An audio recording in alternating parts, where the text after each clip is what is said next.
Guys. So I started the day. I got rid of that like unicorn neck pole thing that I've had for years from the 99-cent store. Used it 0 times. So that was good. And then I decluttered a tanning, like it's like an oil based like spread. Yeah, like when you're buttering your body like a toast spread. So I did that, laid in the sun for a while, went in the pool.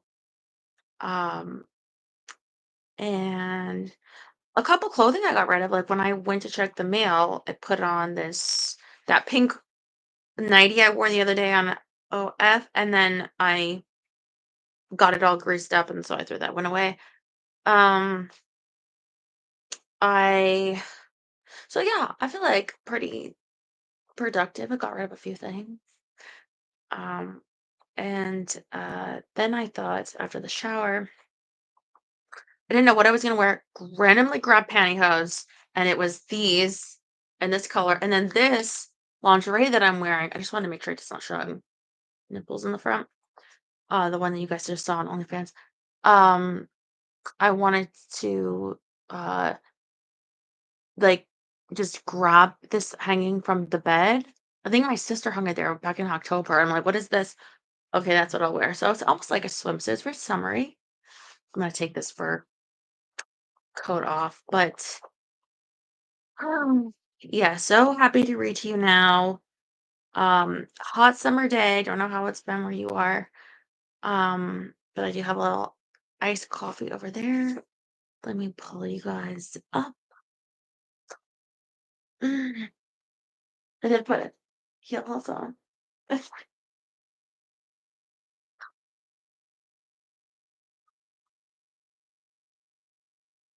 Some of you guys have like rain and cold weather.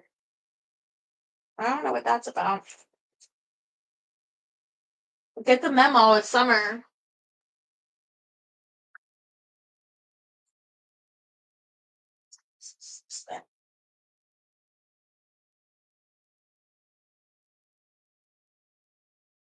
Pull you up on this phone if I can.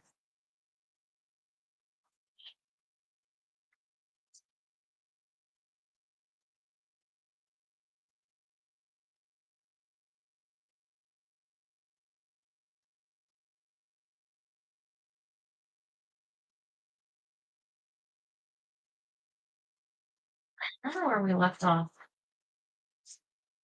because this isn't broken down in chapters so neatly, but oh yeah, I remember exactly where we left because I reread that last line at the end, so about her mom. Or about her, the author's mom, Lorett. Okay.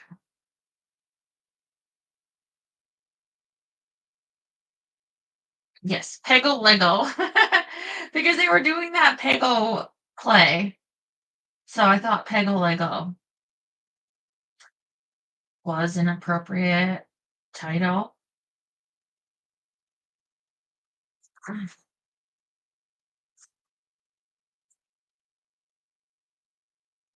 Warm but scattered clouds. Rain. Thank you, Lonnie.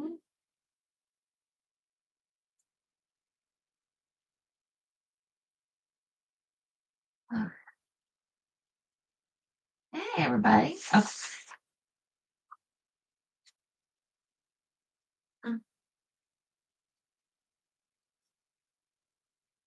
But Loretta in England did not feel the need of a sharp tongue, only a quick one. Her spirit's armor sat as lightly on her as at any time in her life. She was expanding. The warm sun of success, her love for Hartley, the ease of living that wealth brought, all mitigated any need for defensiveness in the areas of feeling where her insecurities lay. The English adored her as Peg. Not in 25 years has London taken an actress to its heart as it has Lorett Taylor.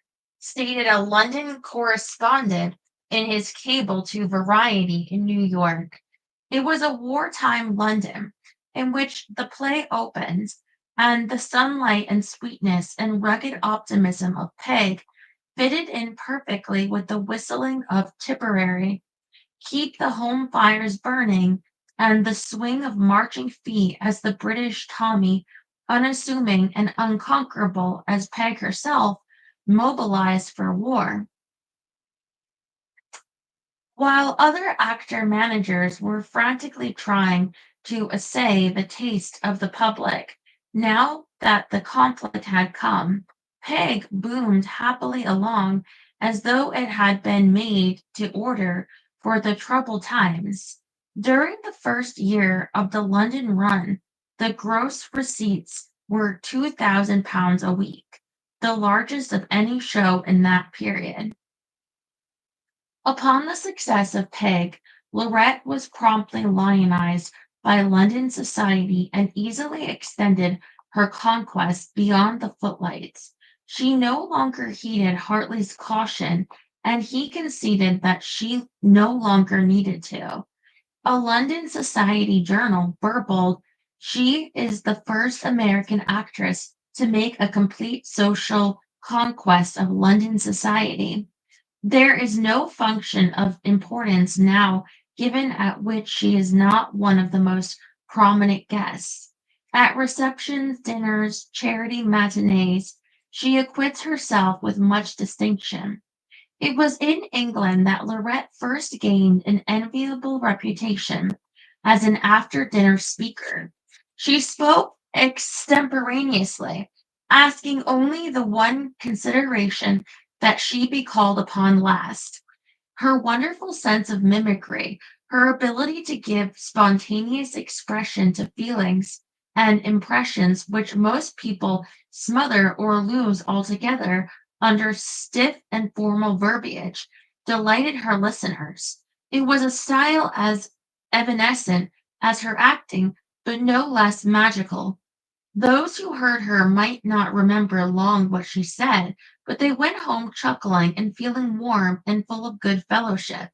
Even the bad speakers, whom she sometimes parodied, she brought an artful originality to whom is so often a deadly occupation. And many an after dinner speaker, assiduously rehearsing before a mirror with carefully prepared notes, envied her achievement. Lorett came to have an abiding admiration and affection for the British. In 1914 to 1915, she saw them at their best, unprepared for war, suffering enormous casualties during and after the retreat from Mons. Their quiet confidence and courage, their ability to take in stride the tragedies daily mounting around them, was an inspiration. In her first 7 months in England, she gave 15 benefit performances. Lady Bathurst, Lady Paget, the Marchioness of Townsend, Lady Tichborne, all working selflessly in the war effort, never had to ask twice for her time and talents. Queen Mary personally requested Lorett to appear at a charity benefit she was sponsoring, stated Her Majesty, who with King George and the Queen Mother Alexandra had attended a performance of Peg and several of her benefit shows. Quite the most delightful actress America has ever sent us. On a souvenir program given to the audience on the occasion of the 100th London performance of Peg, Lorett wrote the British a love note. "Dear British public," it read, "it has been a great privilege to be in England during this crisis and a great honor to help her smile. England knows the time to smile and the time to fight. She will never know the time for tears." It would be hard to exaggerate the affinity between wartime England and Peg, and few made the distinction between Peg and Lorett. So lovingly had Hartley drawn the inner spirit of his bride, Peg, humanizing the home of the haughty Chichesters, was little different from Lorett breaking down the reserve of the English people. As the mass tragedy of modern war hammered the stiff barriers of English society, the individual emerged and was evaluated. The grocer boy standing by his horse requisited requisitioned for war, trying not to cry, was as much a part of the show as the titled lady diligently organizing her charities. The human qualities of Peg were very much at home in such a world. Although maintaining a townhouse at Regent's Park West, Hartley and Lorett kept a country place at Maidenhead on the Thames open all year round and spent many weekends there. Longwood was a paradise of gardens and greenhouses, neatly tended gravel paths, and wooded walks. There were two grass tennis courts which were the joy of the tennis playing Manners family.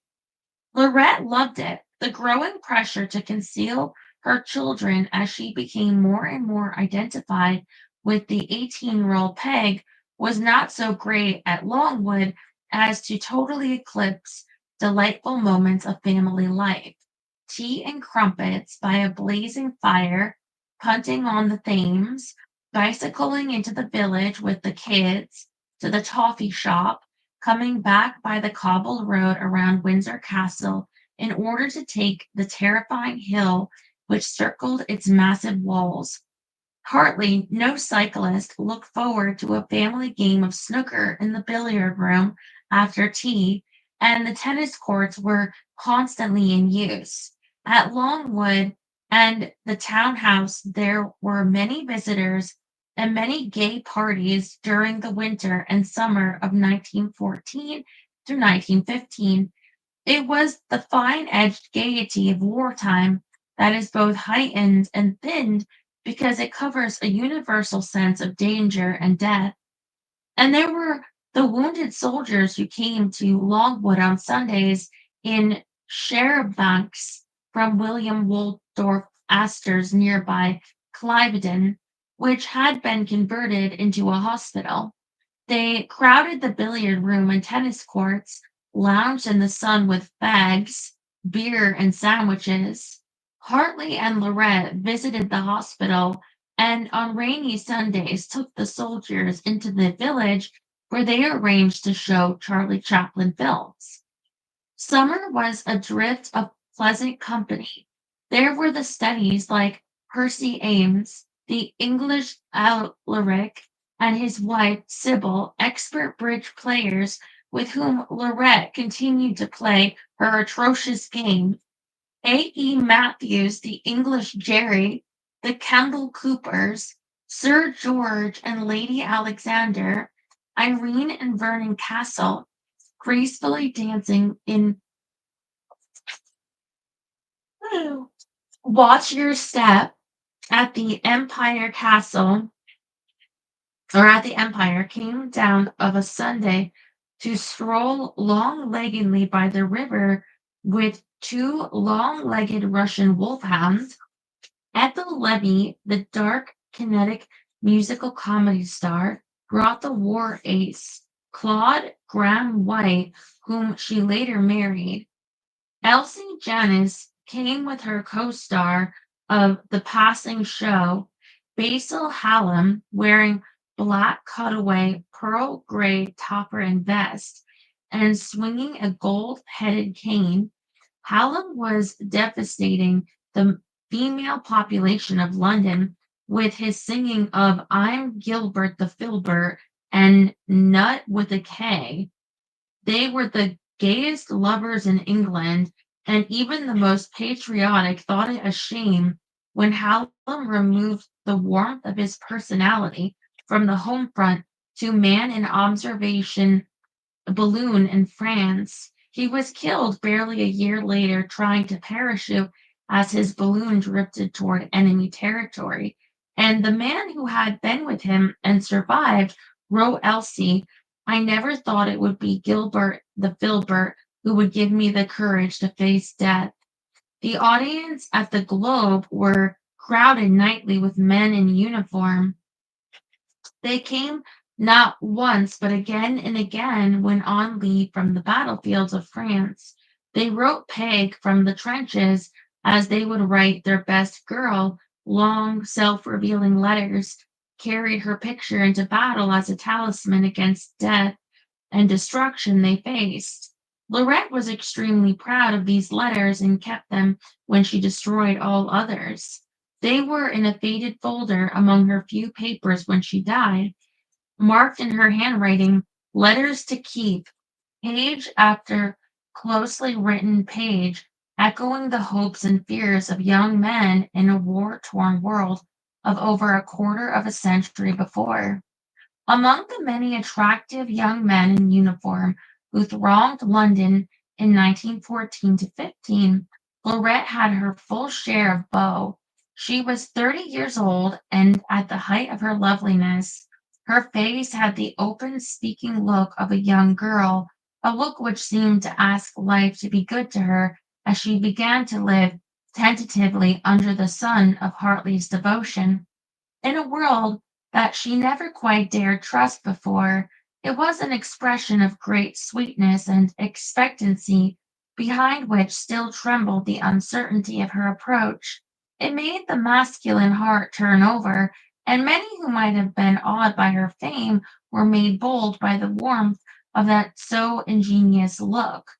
One of the most persistent and for a while anonymous of her admirers was a young man in uniform whom she first noticed sitting alone at Ciro's, where she and Hartley were dining. With surprising regularity thereafter, he turned up either alone or with a fellow officer wherever Mr. and Miss Manners happened to be. At first, Lorett thought it a coincidence, but soon realized the occurrence was too frequent to be consistent with the laws of chance. One evening, a mutual acquaintance brought him backstage and introduced him as Captain Harold Alexander of the Irish Guards.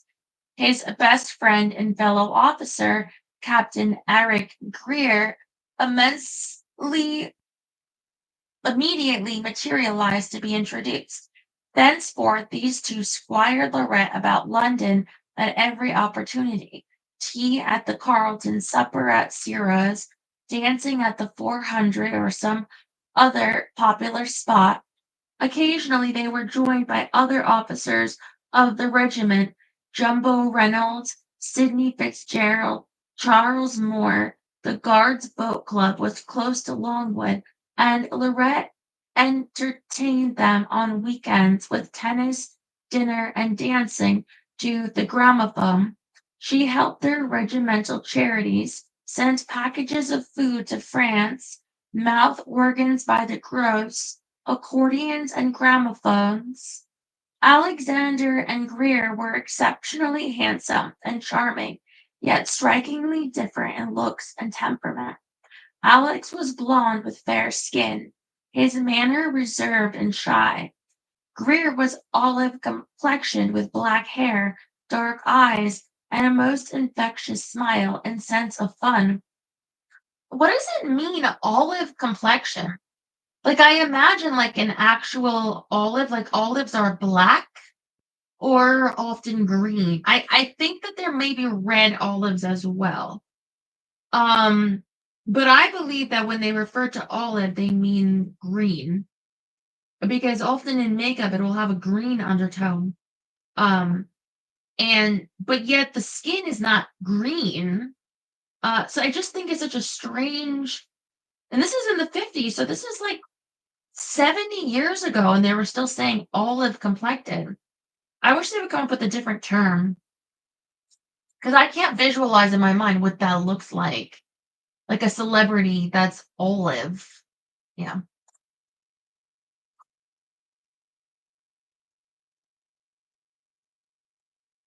Mm.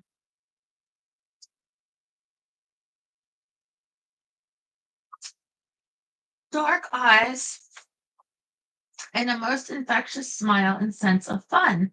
Both were serious students of military history and ambitious in their military careers. Of Italians, so are you thinking of that salad at the Olive Garden where they put in like green olives? I think are they green or are they black? I haven't been to the Olive Garden in so long, but I know they put olives in there. You know where you get soup, salad, and breadsticks, or you pick one. I don't know. My mom always loved the salad. Mm.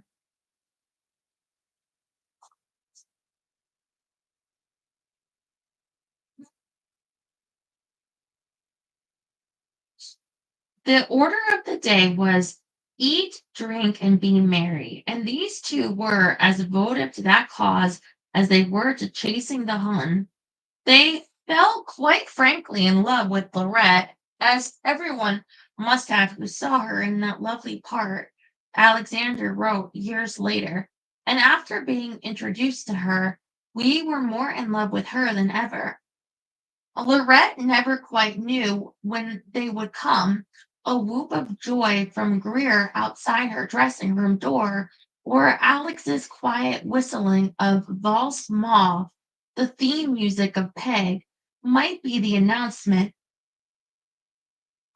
One time their swords skidding together across the floor of the entrance hall and into her living room was the first Lorette knew that they were home from the wars and ready for fun.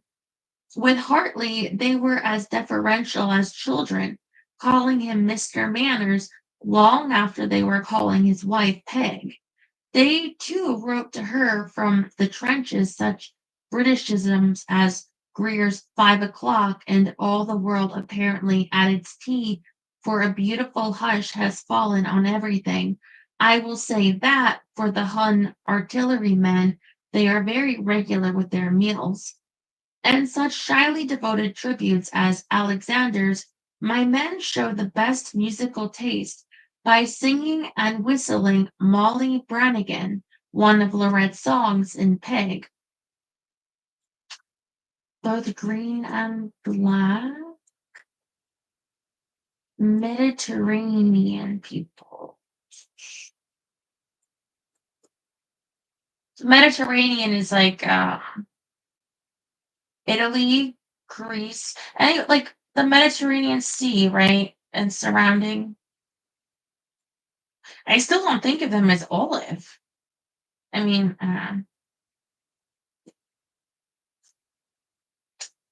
when the gramophone and records arrived at the front, Alex wrote wistfully, "The gramophone is a great success, but what's so funny is that when I go to a music hall or review, now I know all the songs by heart, and they remind me of my dugout and people out there. It seems all round the wrong way. The tunes ought to remind me of London."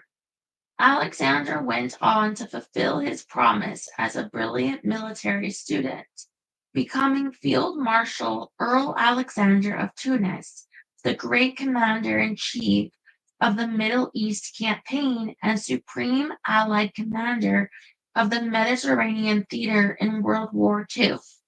Subsequently Governor General of Canada, and in 1952, Britain's Minister of Defense. Greer was killed in France in 1917. People forget how many lives were lost in World War One. Like really brilliant young people. Like before they could create generations, they were young and smart and brave and died very young.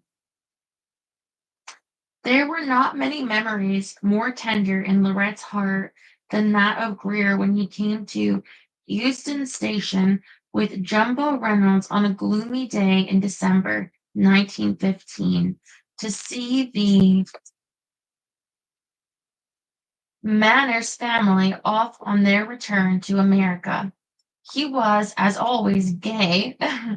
When the train started, he left Reynolds behind, and stepped along by the coach door, faster and faster, until he reached the platform's end.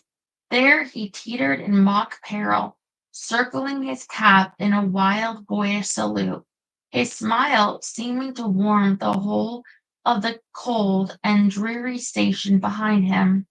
Immediately he wrote of his disillusionment in a London of which Lorett was no longer a part.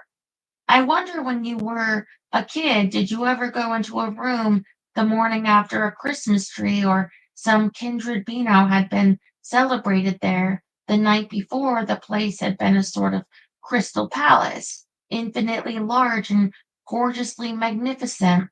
Now the candles are out and most of the candle grease on the floor. The holly has fallen from the wall, and you looked around and were so surprised to see what a silly, ordinary little room it was that you nearly cried just out of pity for your disillusioned self. Well, that's the way of the world with Jumbo and me since last Saturday. We've come to the conclusion that we are just surprised to find how very ordinary everything and everybody is. And we think now that it was only natural that you should leave a country that was obviously smudged before it was dry. Well, I mean, this is why nowadays we have holidays. Like every day has like 12 different holidays of it that you could celebrate. Um, and then there's also the bigger holidays. I mean, it could be marketing to get you to look forward to. Like it'll be like right now, it's like gotta get to the ready for the 4th of July. That's in America, but after the 4th of July, well, what comes after that? Because they start so many holidays early. Sometimes it's even just the next season, like celebrating the new season to come or that you're in, like let's celebrate summer, things like that. So you don't have to have sad time in between. uh, Alexander wrote in February 1917, you remember your photographs in the case? I have carried them on me out here every day, and they have never yet missed a fight. So if you got hit, it would kill me. And later from Jumbo Reynolds, Eric and I know Alex, are all determined to make a pilgrimage to New York City when this little affair in Europe is over. So one fine day, three much wearied warriors will present themselves at your portal and demand admittance for old time's sake. Possibly there will be only two or even one warrior. In that case, you will understand that the absent ones, owing to their having mislaid their bodies, are unable to step down from heaven to attend you. Lorett never forgot the golden young men of England, so many of whom died on the battlefields of France.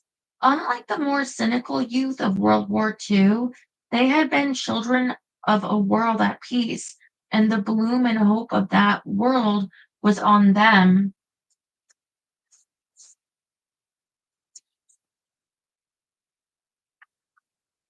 I sweater on, I feel cold. I feel cold.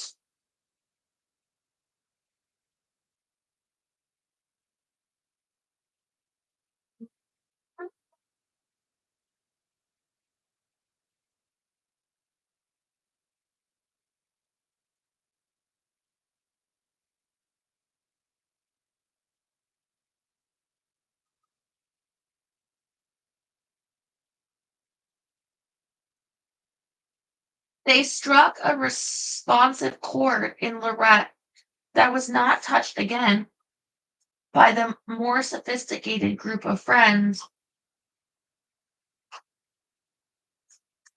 which fame later gathered about her. Who can tell of the threads that hold and the ones that break in the human soul? A handful of letters stand a mute mute evidence that the lessons of comradeship and courage she learned in England went deep, were buried someplace with all the other treasures which she so strangely guarded from corruption, it began to look as though the British public would be perfectly satisfied to have Lorett play Peg forever. On May 31st, 1915, the day of the thousand performance, wow, thousand, Lorett awoke to find on her breakfast tray a congratulatory cablegram from America. She immediately cabled back, "Why congratulate me? What I want from someone is sympathy." She moaned that she was in bondage to this devilish girl of my husband's imagination, which people have come to insist is me. But she was really quite content. Her stay in England had been the happiest period of her life, and personal happiness was so new that she was willing for a little while longer at least to keep her ambition in harness. As she drove in that evening for the performance, the glow of a full moon was just beginning to suffuse the horizon. On stage,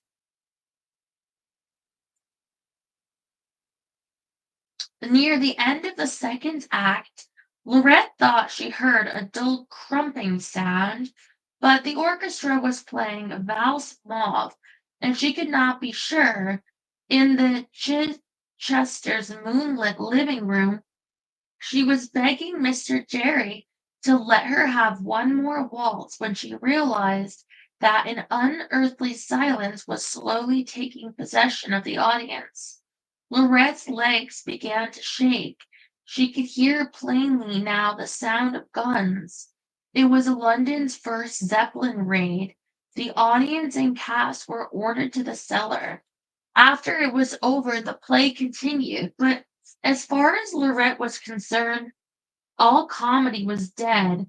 That night, back in the quiet of Longwood, she started up constantly from sleep, dreaming the walls of the theater were collapsing around her. Hartley stayed by her side until dawn. The second time the Zepps came, in August, Lorett and the callboy were alone backstage after the performance. At the familiar crump of the explosives, they grabbed each other by the hand and fled to the cellar. Hartley found them there, still holding hands and praying. He tried to make light of the matter, quoting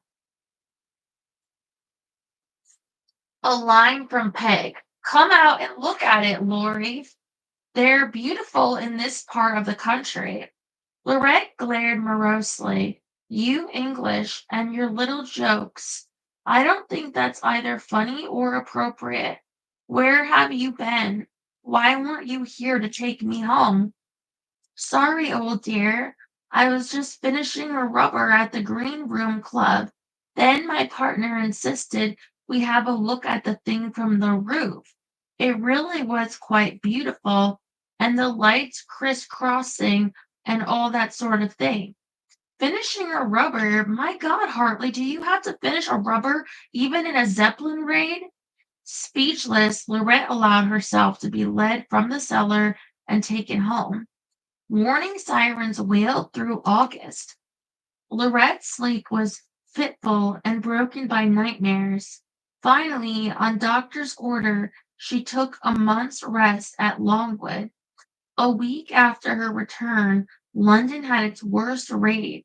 The bombs fell in the thick of the theatre district, and four of London's famous theatres, each playing to capacity, narrowly escaped destruction. Hartley passed the devastation on his way to the Globe. Also, the bus on which one bomb had made a direct hit. He never forgave the Germans for the sights he witnessed on the streets of his beloved London that night. His rage was expressed in three one-act plays. that were his own particular hymn of hate against the Hun. God of my fathers, day of wrath, all clear. On his orders, Germany was the one country in the world where Peg O' My Heart was never produced. Lorett continued to play until November, but the heart was out of her. She was sleepless, nervous, and, for the first time in her life, ill. A nagging, persistent pain had developed in her side. On top of this, she learned that her mother, who had gone to a sanatorium soon after she left America, had taken a turn for the worse. Once again, with Pig playing to packed houses, Lorette decided to close the show. The children left their schools in Surrey, and on the 2nd of December, the family boarded the Dutch ship and near Amsterdam and started the cold, rough journey home through submarine-infested waters. The trip was so vilely rough, with mountainous seas tossing the tiny ship like a cork, that even those in the best of health held tremulous thoughts of death, and the constant threat of submarines did not help to ameliorate these feelings. Lorette was so ill that she never left her bed. Once, convinced that death was near, she called Dwight and Marguerite to her side and gave them last instructions. The wonderful spirit and gaiety of the London days seemed to fade out behind each monstrous slate gray wave racing eastward. Lorette lay on her bed with a feeling of dread in her heart, some premonition of the sorrow that was ahead. Oh no, the title of the next chapter is Death of Elizabeth. See, this is gonna hit her hard, her mom. Mm.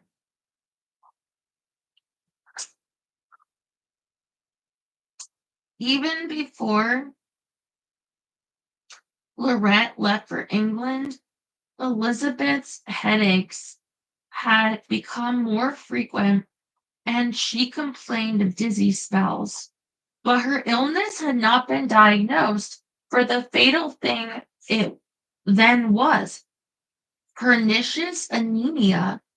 Before sailing, Lorette had put her own physician, Dr. Oscar Lyser, in charge, told Elizabeth to give up sewing, enjoy herself. But idleness did not come easily to one who had worked all her life.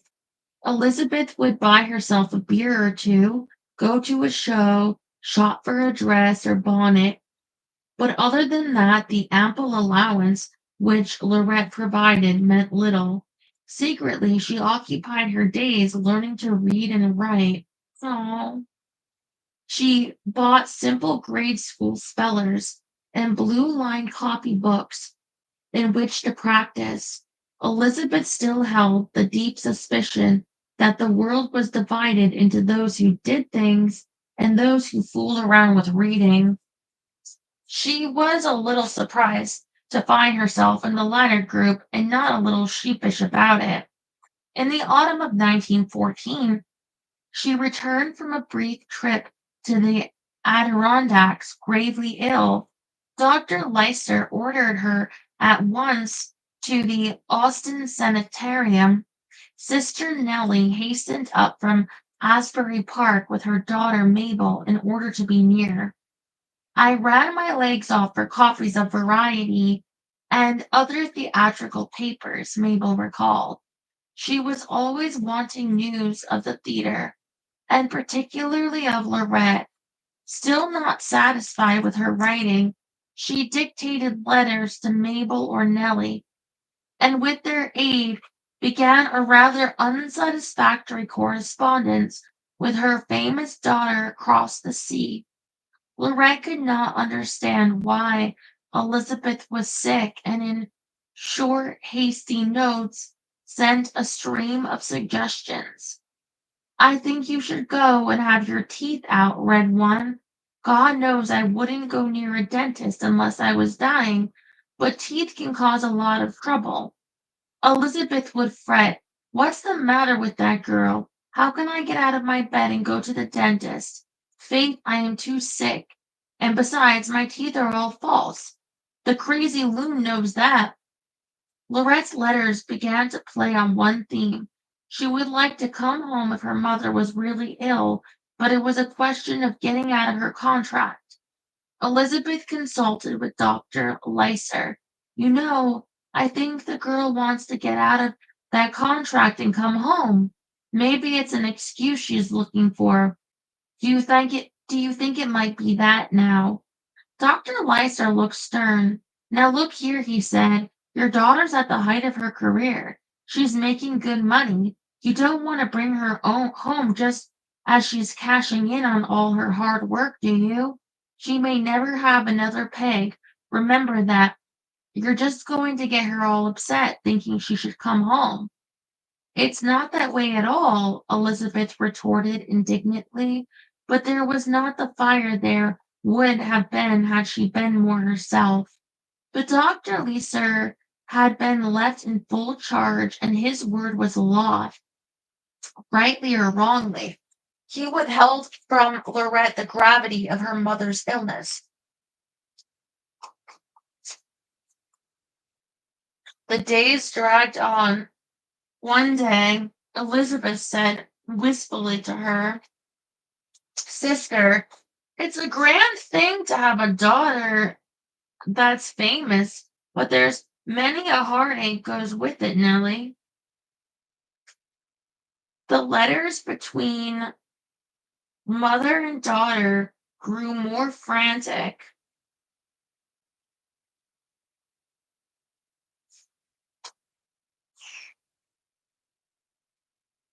Elizabeth fussed and fussed.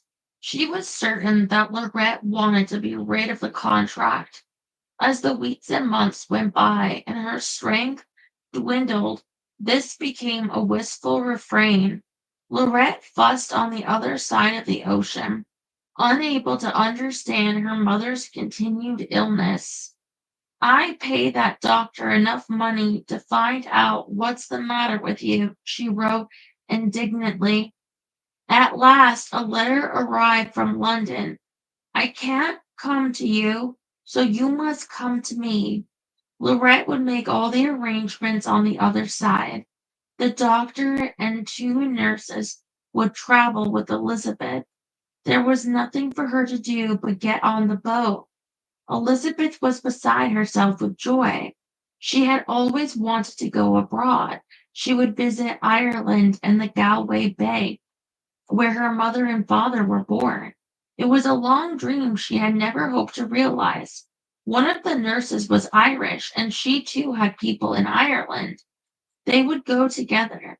They prattled like children as they prepared for the journey. Two pink spots glowed on Elizabeth's cheeks. The day before the ship was to sail, a cable arrived. 6 words: Don't come, am coming to you. Elizabeth's heart was broken, and gloom hung thick around the sanitarium. The next day the ship sailed without them. It was the Cunard liner Lusitania, bound on her last fatal voyage to England. It was 6 more months before Lorett came home on the New Amsterdam. 6 months arriving arriving in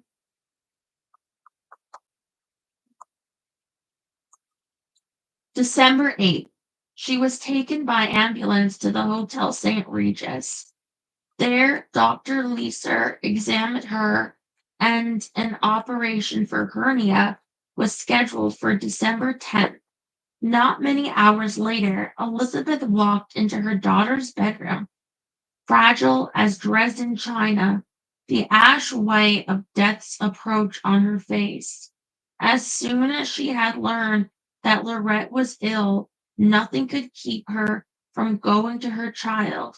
Lorett never forgot that figure standing at the foot of her bed, a little sealskin jacket around the shoulders, and a hat incongruously gay with violets on its brim. In no time, Elizabeth, in no time at all, Elizabeth was in the twin bed beside her, and the two giggling like schoolgirls, comparing aches and pains. Elizabeth stayed the 2 days before the operation. They amused themselves scanning the papers, catching up on theatrical news, proudly displaying her newfound ability to read. Elizabeth spelled out the headlines and laughed with Lorett when she made mistakes. The lying copybooks were brought out for her daughter's inspection, filled with such simple words as cat and dog, spelled out over and over again in a large childish hand. Those copybooks, along with the letters from France, remained among Lorett's few treasured possessions until the day she died. But the lift of having her child back was transitory. Elizabeth faded fast. Lorett was beside herself with grief when told the nature of her mother's illness. She would not accept it. She ordered one blood transfusion after another, although the doctors insisted that they were quite useless, that Elizabeth was beyond all help. When Lorett was well enough, she and Hartley and Nellie went to St. Patrick's Cathedral, lit candles before the Virgin, and prayed. Nellie had lived surrounded by people to whom prayer came almost as instinctively as breathing, but to her daughter Mabel she confided that never had she seen anyone pray as Lorett prayed that day. She knelt at the railing of the Virgin Mary's shrine, totally oblivious of her surroundings. She bowed herself low, and that soul of hers that did not know how to do anything by halves begged for the life of her mother. Elizabeth died on December 17, 1915, as the doctors poured the last useless transfusion into her veins. She was 51. Lorett was gravely ill for days, an illness that was in her soul and spirit. Night after night, the faithful Hartley sat by her bed as she tried to sleep. She would fall into a fitful slumber, only to awake screaming. Repeatedly, she dreamed that her mother, lying on a bed of roses, raised an arm and beckoned her to come. She would cry out in terror, "No, no, no," clinging to Hartley like a child. In a daze, she went through the long, typical Irish wake. For 3 days, relatives and friends came from far and near. They used the funeral parlor like a social hall, chatting and gossiping, slipping out for a bite to eat, stepping up now and then to glance at Elizabeth, lying in the light gray coffin with its pink satin lining, looking more rested than she ever had in life. Jim came. No one had seen him in years. He was a stranger in their midst. The buzz of talk among the mourners abruptly ceased. One could hear the whispered, "There's Jim, there's Jim, there's Jim," circling the room as he shuffled embarrassedly up to the coffin and looked at his wife. Then he turned and stood irresolute, waiting for someone to speak.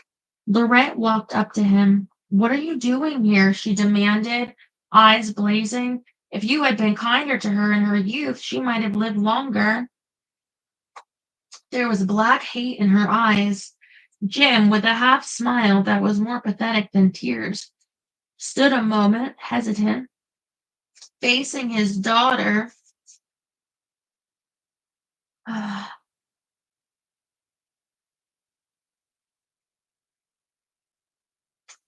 Facing his daughter, then turned and walked out. Lorett's fury left as quickly as it had come.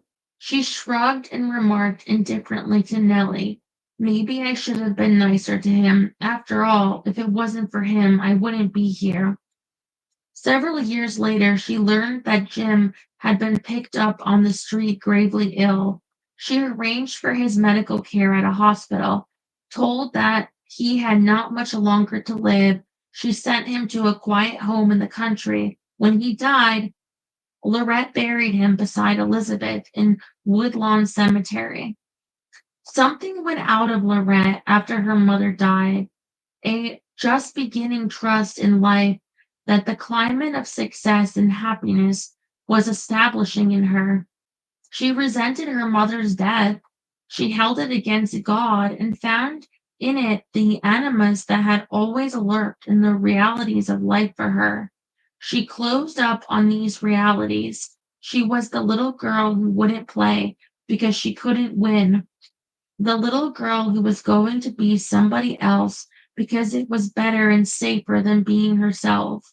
After her mother's death, over which she wept most bitterly, she did not weep again for over 20 years, not even when Hartley died. Her acts of generosity, which were many, became brusque as though she were afraid of the emotional claims they might evoke. After Elizabeth's funeral, she called in her Aunt Nellie and cousin Mabel Tighe, who had been so loving and faithful. I want you to pick out a house in Spring Lake and I will buy it for you. You have never asked me for anything. I want to do this for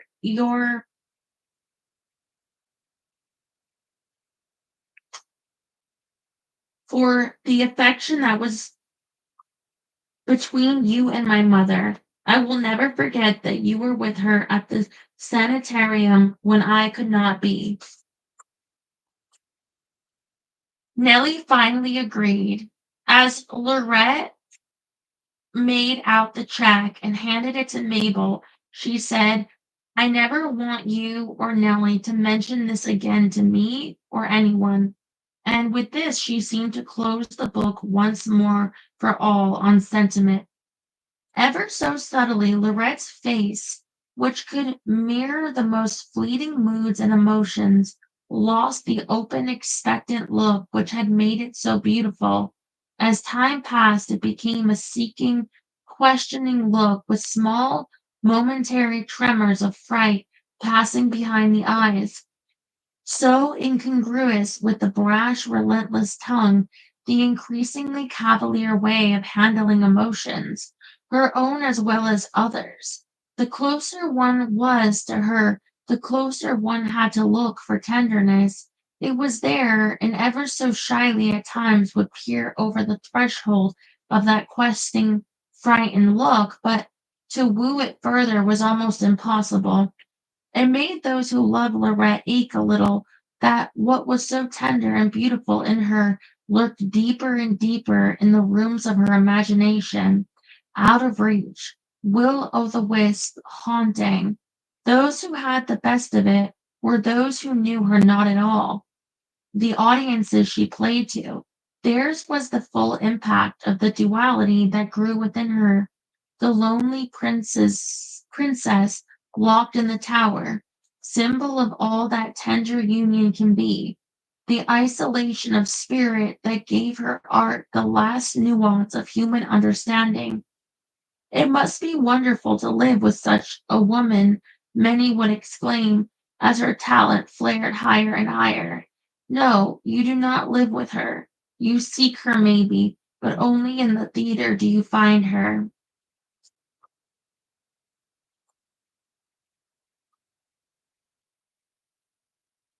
Okay, the next chapter. Fame, money, and much love.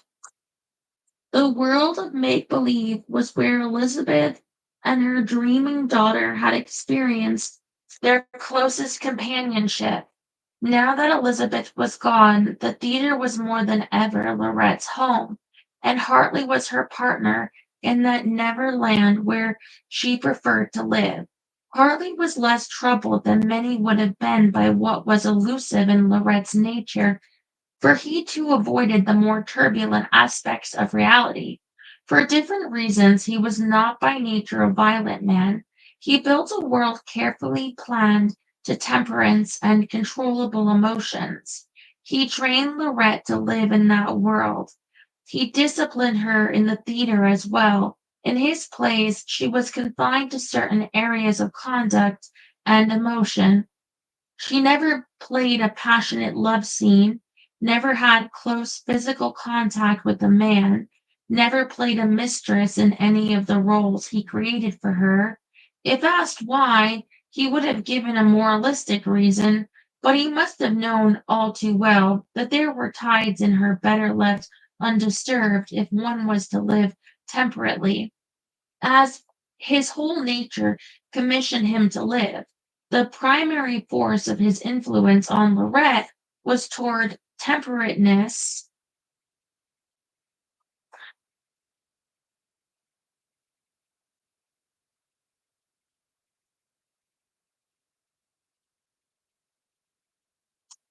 in both her personal and artistic life. In its superficial evidences, her heart required and was improved by this, but in its depth was to be dangerously confined because Lorett sought emotional balance, which she knew that she woefully lacked. And because in the past she had been hurt by emotional excesses, she was grateful for his calm and quiet guidance, for his God given gentleness, which was as the dew of heaven falling upon her life after all the turbulence she had known. They were supremely in love, supremely happy together. Neither of them guessed at the danger that threatened them, the pressures that were building up to destroy their happiness. For the next 9 years, Lorett lived in the landlocked harbor of Hartley's love, appeared mostly in his plays. Some were strongly emotional in theme, but none had the simple, direct animal passion of Luana, which Lorett had found so satisfying. Hartley's passion, when aroused, was a moral one. Otherwise, his nature was pure of violence of any kind. Their immediate problem was to get away from Peg. I don't want to hear about her again until I'm 80, said Lorett. Then I'll revive her.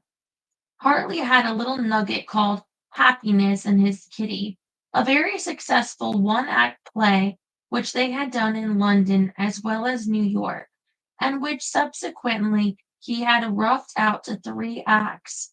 But Lorett thought the character of Jenny so much like Peg that the play would have the same success and imprison her in the one part for 3 or 4 years.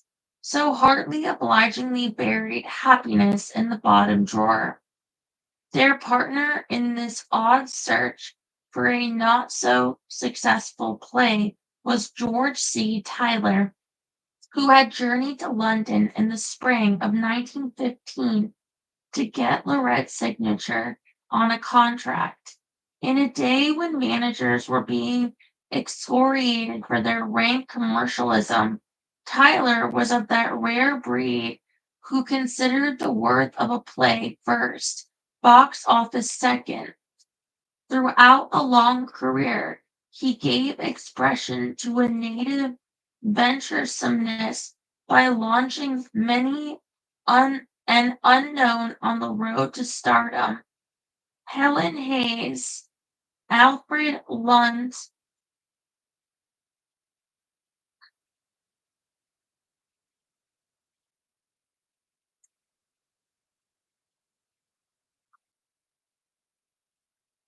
Lynn Fontanne, Glenn Hunter were some. He brought the great Italian actress Eleonora Duse to this country and was the first to introduce the Irish players. Through Lorett, his gambler's spirit was given fresh impetus, for she was constantly seeking to test herself along fresh and untried paths. Her prismatic moods, boisterous enthusiasms, and driving ambition held him enthralled. In the 6 years of their association, Lorett and Hartley threw ideas at him like punches, and after the first grumbling gasps, Tyler was always game. God Almighty, he would catapult from his considerable middle, or girl, you're crazy. How the hell are you going to do that? But even as he rocked with the punch, the light of battle would flare in his eye. Hartley and Lorett loved him for his enthusiasm, his willingness to take a gambler's chance. After Elizabeth's death, the Manners family had moved from the St. Regis into a sunny top floor apartment of a new building on West End Avenue. Tyler, a bachelor, lived just around the corner with his sister. He loved to drop in for an hour or so to see what was up. Mm.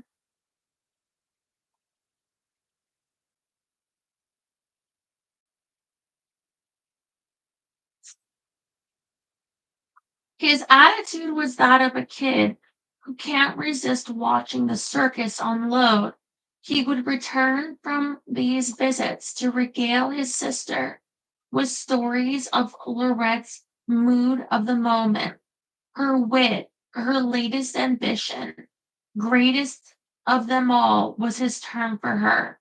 In 1945, when friends brought to the nursing home where he was dying news that Lorett had triumphed once again on Broadway, that was when he murmured greatest of them all, and the phrase held his lifelong wonderment at her artistry.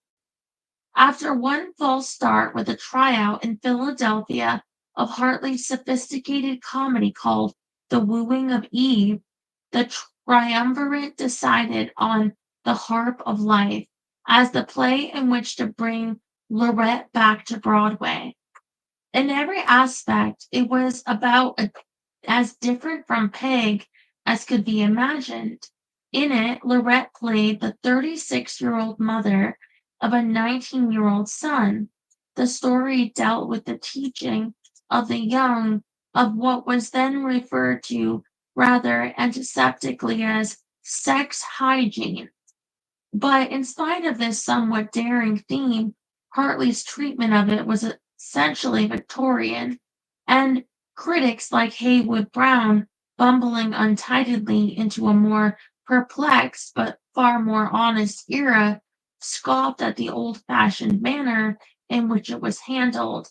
As proselytizer for a balder honesty, he trampled over the many subtleties of the play and of Lorett's interpretation. These were not, however, lost on others. Beauty and Truth in the Harp of Life, the New York Times headlined its review, a delicate, tender, and searching comedy. Burns, Mantle, and welcomed Lorett back to Broadway in these words.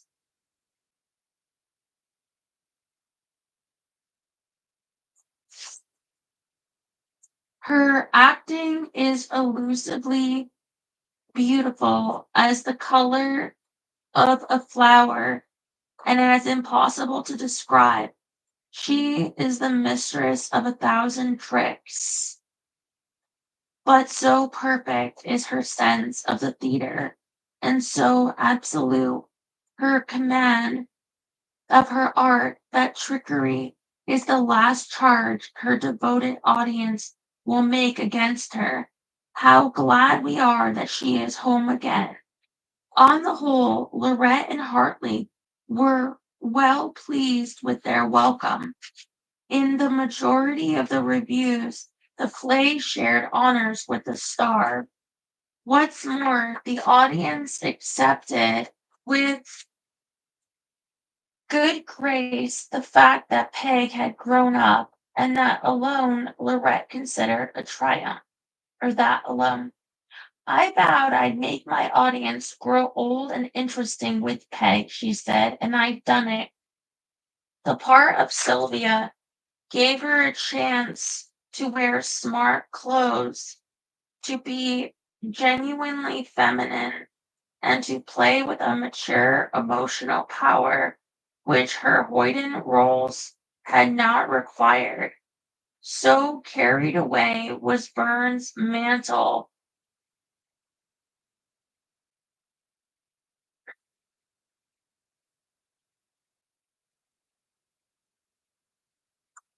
by Lorett's technical resources that he suggested an interesting experiment. Why not have the stars currently on Broadway swap roles for one performance? Would they be game? His list: Maud Adams, A Kiss for Cinderella; Frances Starr, Little Lady in Blue; Emma Dunn, Old Lady 31; Elsie Ferguson, Shirley K; Ruth Chatterton, Come Out of the Kitchen; Lorett Taylor, The Harp of Life. Only Lorett and Emma Dunn responded enthusiastically to the challenge. "Let's draw the roles out of a hat," wrote Lorett to the critic, but nothing came of the idea. "Isn't it a pity that we aren't more enterprising?" commented Lorett. A notable event on the first night of Harp of Life was the debut of a young English actress, Miss Lynn Fontanne, whom Lorett had brought to America to play with her. They had met at a society tea given in Lorett's honor in London. Shy, awkward, and virtually unknown, Lynn was, in her own words, terrified at the posh doings. When her companion suggested she join the queue waiting to meet the visiting American actress, she exclaimed, "She doesn't want to meet me. I'm much too unimportant." Looking extremely prim in a little hat with two long velvet streamers down the back, she took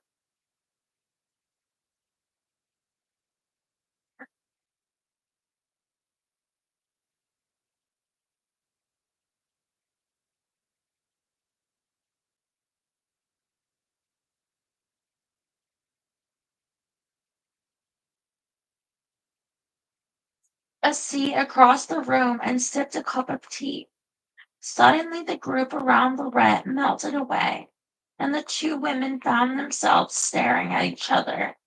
At that moment it dawned upon Lynn that the guest of honor was quite as terrified as she, and this gave her the courage to cross the room and slip into the chair beside her.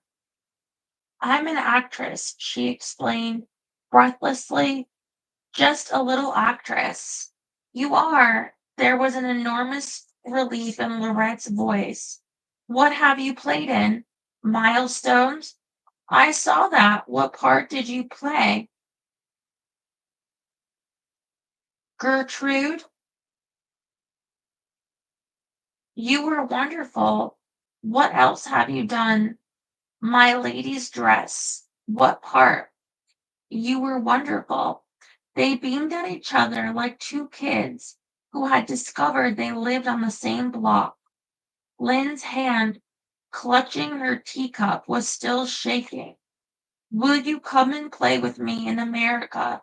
Lorett shot at her. Boom! Just like that, she asked me, was the way Lynn later described the invitation. She said, "Yes, of course."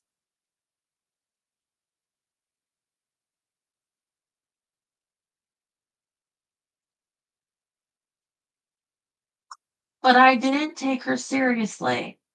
Later, while slipping into a luxurious summer ermine, she asked me to a party she was giving the next night at the Grafton Club. I had only £3 to my name, but the next day I went all over London looking for an evening dress for £3. Finally, I found one at a place where they sold old rented theater costumes. I went to the party and had a glorious time. Frequently after that, Lorett asked me to her dressing room, and we talked parts and plays. She was very, very kind to me in every way, but when she returned to America, I never expected to hear from her again. I was driving a canteen down Devonshire a few months later when I received a cable from her offering me a part in her next play at $100 a week. It was an unheard of sum of money. A manager friend of mine looked at me with new eyes. "Are you worth £20 a week?" he asked incredulously. I didn't know that I was, but I sailed 10 days after I got the cable. Claw and Erlanger, under whose banner the Harp was produced, refused to pay Lynn's passage, so Hartley cabled the money. Manager Tyler, apprised of her arrival, was indignant. "God Almighty," he growled, "we have hundreds of girls in America who can play that part." "Not the way this one can," Lorett replied. "Hartley wrote it with her in mind." When Tyler saw the English import at the first rehearsal, he let out another "God Almighty." Lynn, arriving in the midst of New York's midwinter cold, had draped a large boy's sweater over her scrawny frame and looked, according to Lorett, the epitome of Kipling's "rag and a bone and a hank of hair." On the opening night of the Harp, however, Lynn triumphantly vindicated Hartley's and Lorett's fate. As the 19-year-old son's shy fiancée arrived at the age where she is all bones and blushes, she was an instantaneous success with the American public. Lynn was in the next 4 plays that Hartley wrote and won new distinction with each role. She was sometimes gauche, but so true. Lorett said of her, "While acting with her, I forgot we were actresses," and added enviously, "She's the only woman I know that £20 turned into a beauty."